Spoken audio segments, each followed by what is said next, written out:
क्वालिफायर्स में टी20 world cup के bowling comparisons जो हैं वो हमारे लगातार जारी हैं और हमने आपको इससे पहले बताया कनाडा वर्सेस फिलीपींस के बीच में जो मैच होगा वहां पर कौन से की बॉलर्स हैं और क्या क्या उनकी कंपैरिजंस है, क्या उनकी स्ट्रेंथ्स हैं। उस वीडियो को जरूर जाके देखिए, ऊपर आई बटन में भी शायद आ रहा हो और आप हमारे टी20 वर्ल्ड कप ग्लोबल क्वालिफायर्स को जाके प्लेलिस्ट को एक बार जाके जरूर चेक करिए। ओमान वर्सेस नेपाल की अब बात करते हैं क्योंकि ये भी मैच 11:30 बजे ही होना है 18 तारीख को। इस मैच में सबसे पहले जानते हैं कि ओमान के 3 की बॉलर्स कौन से हैं जिन पे सबसे ज्यादा दारोमदार रहने वाला है इस ग्लोबल क्वालिफायर्स में और उन्होंने कितने विकेट अपने आखिरी 5 टी20 मैच में निकाले हैं। जी हाँ, टी20 मैच इंटरनेशनल मिला भी हो सकते हैं, उसमें लीग भी डोमेस्टिक भी। बिल्कुल। और बात करें सबसे पहले 3 बॉलर्स की तो पहला नाम बिल्कुल बिलाल खान की अगर शुरुआत करें ओमान के, और स्ट्राइक बॉलर है। 5 मैच में अगर बिलाल खान 7 विकेट ले चुके हैं। जी हाँ, आखिरी के 5 मैच टी20 मैचेस में 7 विकेट उन्होंने निकाले हैं। इसी के बाद कलीमुल्ला की बात करें तो उन्होंने 5 मैचेस में उन्होंने भी 7 विकेट निकाले। जी हाँ, और तीसरे बॉलर की बात करें तो ऑब्वियसली जीशान मकसूद जो कप्तान है, स्पिनर है टीम के की स्पिनर, 5 मैच में उन्होंने भी 7 विकेट निकाले हैं। ये इत्तेफाक है। जी हाँ, बिल्कुल कि तीनों ने साथ है बिल्कुल, तो तीनों ही साथ है, तो ये अच्छी बात है। और ये ओमान टी20 जो लास्ट परफॉर्म किया था इन्होंने, ये वहां का है। एक बात मैं हमें कहना चाहूंगा, हमने रिसेंट परफॉर्मेंस इसीलिए उठाई है कि सिर्फ इंटरनेशनल की नहीं, इंटरनेशनल मैचेस बहुत वक्त पुराने हैं। रिसेंटली उनकी फॉर्म क्या है, रिसेंटली वो कितने टच में है, इसीलिए डोमेस्टिक और टी20 को भी इसमें इंक्लूड किया है। बिल्कुल, तो तीनों ने 7 विकेट निकाले हैं, बिलाल, जीशान और कलीमुल्ला। बिल्कुल, तो यानी कि कुल मिलाकर यहाँ पे हम कह सकते हैं कि 21 विकेट तीनों ने अभी तक निकाले हैं अपने लास्ट 5 मैचों में इन 3 की टी20 में, तो काफी अच्छे विकेट्स निकाले हैं। चलिए देखते हैं कि आगे अब इनकी यूएसपी क्या है। अगर हम कहना चाहें, सबसे पहले बात कर लेते हैं बिलाल खान के बारे में। लेफ्ट आर्मर है, ये तो सबसे बड़ी इनकी यूएसपी है कि ये लेफ्ट आर्मर है और बहुत अच्छी बॉलिंग रखते हैं। क्या लगता है आपको बिलाल खान को नेपाल के बैट्समैन को देखते हुए, खास करके सामने उनका क्योंकि वो ओपनिंग स्पेल डालेंगे, सामने कुशल भुरतल, आसिफ शेख होंगे, उसके बाद दीपेंद्र सिंह यानी ज्ञानमला जैसे बैट्समैन भी वहां पर मौजूद है, जो एक्सपीरियंस है। बिलाल खान को किस तरह की बॉल रखनी होगी, खास करके जो नेपाल के टॉप ऑर्डर को आप देख रहे हैं? देखिए, 2 चीजें हैं, मैं फटाफट बताता हूँ, ज्यादा टाइम नहीं लूंगा। 2 चीजें हैं। सबसे पहले जो है शॉर्ट बॉल का इस्तेमाल कर सकते हैं बिलाल खान नेपाल के बैट्समैन के खिलाफ। राइटी बैट्समैन से दिक्कत ज्यादा होगी नहीं। थर्ड, फाइन लेग को ऊपर पीछे करके, बैकवर्ड स्क्वायर लेग को पीछे करके जो लेग साइड की फील्डिंग होती है, फिर शॉर्ट बॉल ट्राई कर सकते हैं। पहला ऑप्शन ये है। दूसरा ऑप्शन बिलाल खान के पास ये है कि बिलाल खान फाइन लेग को, जी हाँ, नीचे ऊपर बुलाएं और बैकवर्ड स्क्वायर लेग को भी अंदर बुलाएं और मिड विकेट को भी अंदर बुलाएं। टाइट फील्डिंग रखें और आगे बॉल डालें 125 से 130 की स्पीड से मिड विकेट या माफ कीजिएगा मिडिल स्टंप पे या फिर लेग स्टंप पे मजबूर करें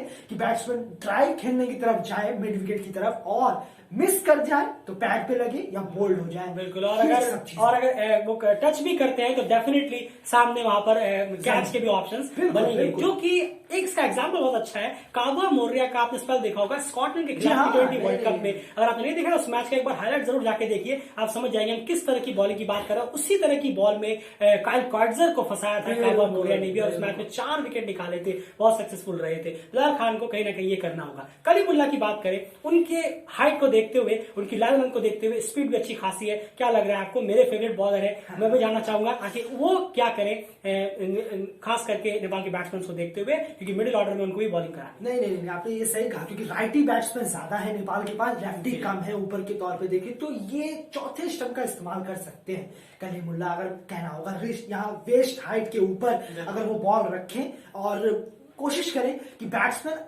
खेले थर्ड मैन की तरफ, पॉइंट की तरफ ज्यादा खेलने की कोशिश करेगा, तो फिर मुझे लगता है कलीमुल्ला शुरुआत में ही ब्रेक थ्रू दिलाने में कामयाब हो सकते हैं। और कहीं ना कहीं एज विकेट कीपर को भी जा सकता है। अगर वो सटीक 4th स्टंप पे बॉल हुई अच्छी हाइट में, तो डेफिनेटली पॉइंट पे और कवर पे मारना भी इतना आसान नहीं होगा। अगर थोड़ी सी अबव वेस्ट अच्छे हाइट पे रही, डेफिनेटली वहां पर एक एज आ सकता है। और अगर स्लिप होता है तो फिर डेफिनेटली स्लिप में भी वो कैरी हो सकती है। तो कलीमुल्ला को 4th स्टंप पकड़ के चलना होगा हर हाल में। अब बात कर लेते हैं जीशान मकसूद के बारे में। जी हाँ, जीशान मकसूद बहुत ही टॉप क्लास परफॉर्मर रहे हैं ओमान के लिए। कोई भी लीग हो, कोई टूर्नामेंट हो, कोई परफॉर्मर हो, कोई क्वालिफायर हो, हर जगह कोई चले न चले, ये जो प्लेयर है ये जरूर चलते हैं और बिल्कुल दोहराते हैं कि हाँ मैं कैप्टन हूं तो मुझे चलना ही होगा। इनकी बॉलिंग में आप क्या यूएसपी देखते हैं, किस तरह से ये बॉलिंग कराए, क्योंकि इनके जो ओवर है वो आपको भी पता है बहुत ज्यादा क्रूशियल है, क्योंकि कहीं कहीं पे ब्रेक थ्रू नहीं मिलता पेसर्स की तरफ से, तो ये आके मैच को टर्न करते हैं और उनको डालना है बीच के ओवरों में, जहां पर शायद आपको लोअर ऑर्डर बैटिंग भी खेलते हुए मिले नेपाल की तरफ से। देखिए जिसान मकसूद दो चीजें भी ट्राई कर सकते हैं, जिसान मकसूद दो चीजें ट्राई कर सकते हैं। पहली चीज तो ये है कि नई बॉल से अगर वो आ जाए, जो कि उम्मीद कम होती है, स्किड करती है नई बॉल, जो कि देखने को मिलता है। बहुत बड़े बड़े टीम के स्पिनर भी पहले आ जाते हैं, कभी कभार विकेट ले जाते हैं। स्पीड होती है बॉल, नया बॉल होता है, पिच पे ज्यादा तेज निकलता है, तो उससे स्पीड का अंदाजा नहीं होता। इसीलिए वाशिंगटन सुंदर को लाया जाता है, उनकी बॉल स्किड होती है, एक्शन ही उनका ऐसा है। बिल्कुल बिल्कुल सही। तो ये एक काम वो कर सकते हैं कहीं ना कहीं, पर ये उम्मीद कम है कि जिसान मकसूद 6 ओवर में आए और बॉलिंग कराएंगे। 7 से 13 या 15 ओवर के बीच में आएंगे, बॉल पुरानी होगी, फिर वहां पे वो एक्शन करते हुए नजर आएंगे। स्लिप को ले लेंगे, लॉन्ग ऑफ को पीछे कर देंगे, सिंगल निकालने पे मजबूर करेंगे और मिड विकेट को आगे रख सकते हैं। कवर रीजन है उसे ऊपर बुला लेंगे। ये सब प्लान उनके दिमाग में काम करेगा, तो वो लॉन्ग बॉल वी में, जिसे वी कहते हैं क्रिकेट में, वी में खिलाने का ज्यादा कोशिश करेंगे बजाय हिटिंग के। तो मिड विकेट ऊपर रहेगा, वो चाहेंगे ऐसे ड्राइव अगर लगाया जाए तो सीधा मिड विकेट के हाथ में आ जाए या कवर्स के हाथ में आ जाए सीधा कैच। वो गारंटेड ये कोशिश करेंगे, क्योंकि राइटी बैट्समैन ज्यादा है, लेफ्टी कम है, और लेफ्टी होते तो और डेंजर हो जाता जिसान मकसूद का वो ओवर्स। जी हाँ, खैर जिसान मकसूद के बारे में यही है, क्योंकि बहुत टाइट ओवरव्यू रखते हैं, इतने आसानी से रन खर्च करते नहीं है, और देखना होगा कि उनके स्पेल किस तरह से होगी। तो ये उनकी एक यूएसपी है कि वो ज्यादा से ज्यादा टाइट फील्डिंग का इस्तेमाल करके बॉलिंग करा सकते हैं, और वहां पर जब प्लेयर स्कोर के लिए जाए तो डेफिनेटली वहां फंसते हुए नजर आ सकते हैं। ये ओमान के बॉलर्स की बॉलर्स की स्ट्रैटेजी होनी चाहिए नेपाल के खिलाफ कहीं ना कहीं, जितना ड्रिल क्रिकेट को लगता है। अब पढ़ते हैं दूसरी टीम की ओर। अब दूसरी तरफ भी एक टीम है नेपाल की, अगर मैं बात करूं वहां पर जो की बॉलर्स हैं वो डेफिनेटली 3 बॉलर्स पिक किए हैं, जिनके ऊपर सबसे ज्यादा दारोमदार रहने वाला है इस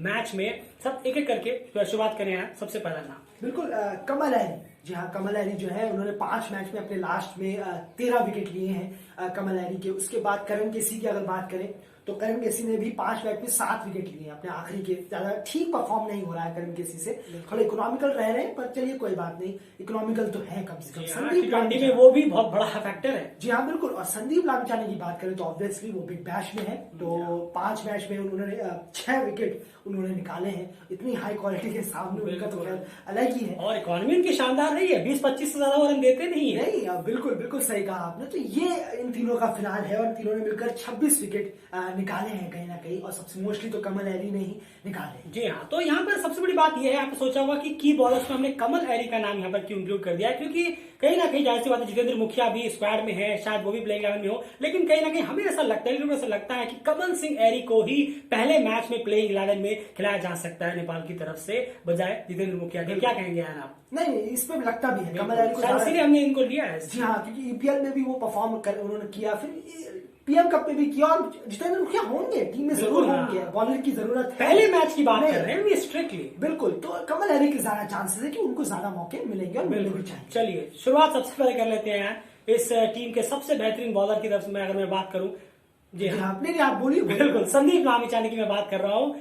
इनको किस तरह की बॉलिंग रखनी है शायद बताने की जरूरत नहीं है, लेकिन फिर भी एक ऐसी चीज है जो इनको शायद ये अगर बेटर कर पाए तो डेफिनेटली कोई तोड़ नहीं होगा सामने के बैट्समैन के लिए। बिल्कुल, देखिए संदीप लामिछाने पे तो सामने वाले भी उनको रेस्पेक्ट करेंगे, इसमें कोई दोहराए डिफेंसिव मोड पे चले जाएंगे। बिल्कुल, क्योंकि वो विकेट टेकर ही है, वो विकेट लेके ही जाएंगे अगर आप गलती करेंगे। बिल्कुल, तो इसलिए उम्मीद है संदीप लामिछाने को खुद कुछ करने की जरूरत नहीं है, सामने वाली बैटिंग टीम ही ज्यादा। लेकिन अगर वो वेरिएशन चेंज करते हैं, जो कि संदीप करते हैं, बिग बैश में भी हमने देखा, और स्वीप मारने से रोके, बिल्कुल किसी भी तरह से संदीप को कोशिश करनी होगी कि उनपे स्वीप का इस्तेमाल ना करे, क्योंकि अगर उनके 4 ओवर बिना विकेट के चले गए ना, रैली जाते हैं, लेकिन अगर चले गए बिना विकेट के तो डेफिनेटली फिर नेपाल की जो टीम है, बाकी 16 ओवर आप कितने भी अच्छे बॉलर हो, लेकिन संदीप के कैलिबर के बॉलर्स वहां पर नहीं होंगे, रन रोकना मुश्किल हो जाएगा। उसके बाद वो जो प्लेयर्स जो विकेट नहीं मिलेंगे, तो वो प्लेयर जो बचे रहेंगे वो जबरदस्त अटैक करेंगे उन 16 ओवर। बस एक ही छोटा सा ठीक करना होगा संदीप को कि उनके खिलाफ कोई स्वीप ना मार पाए, इस तरह से मेक श्योर करना होगा उनको अपनी बॉलिंग में।